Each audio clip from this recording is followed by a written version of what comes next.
Hello ladies and gentlemen, Porkchopper here, and today I'm going to be talking about my top 5 anticipated games of 2016. I know it's February and it's a teeny bit late to do these type of videos, but I still wanted to do it, and none of the games are near enough out yet, so I thought I would make the video. I'm going to get right into it, and number 5 on my list is The Division. This is recently after playing the beta.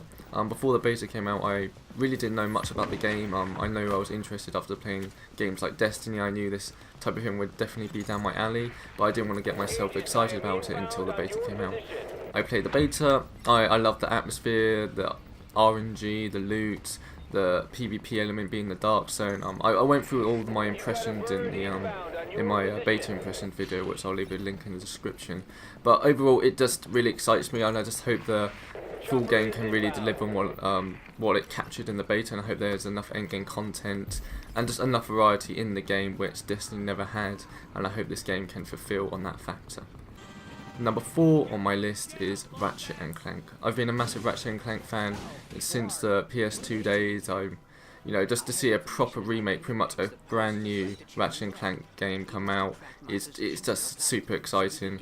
I'm a teeny bit annoyed with the random release dates. It releasing in America, then France, and then the rest of Europe, like over the course of a 2-week period, but that's not going to stop me from playing and enjoying the game, and I'm really excited to get back into the world of Ratchet & Clank for that one.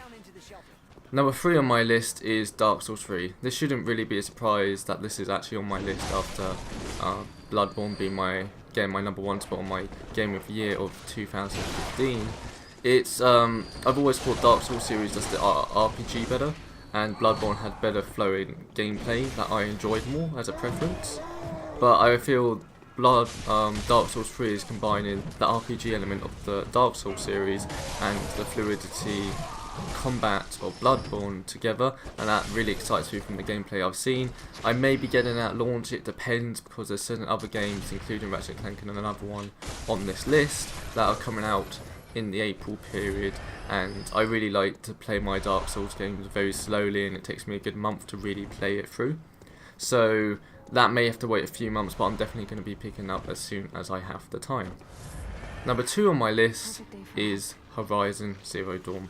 It blew me away like many others after last E3's presentation, and the one at Paris Games Week as well, showing the different angles and how there's a lot more variety in the gameplay. I think a lot of us were just surprised about how Guerrilla Games, the people who made Killzone, were able to make such a more open world, beautiful game with a very interesting setting about its historical.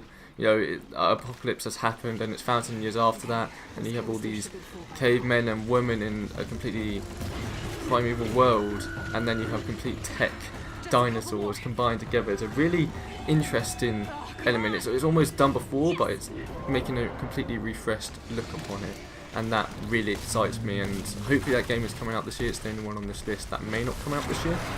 I hope it does. But if it needs more time, I'm not going to complain, but it has been in development long enough for it to.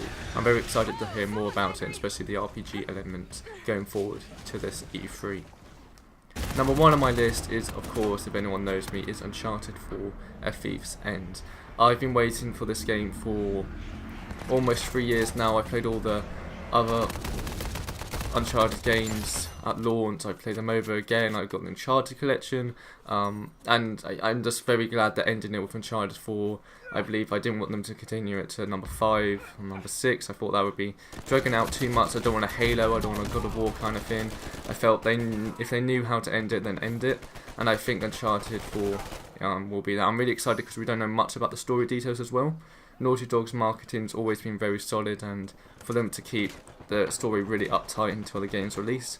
So I'm really excited for that, and I've never been a big fan of the Uncharted multiplayers, but Uncharted 4 really went well with me. The gunplay was just really rewarding, and it was just a really fun experience to play with my friends. The fluidity, having it at 60 FPS, the rope swinging, the sliding, the combat overall, just the action of the multiplayer I really enjoyed, but I thought I wouldn't.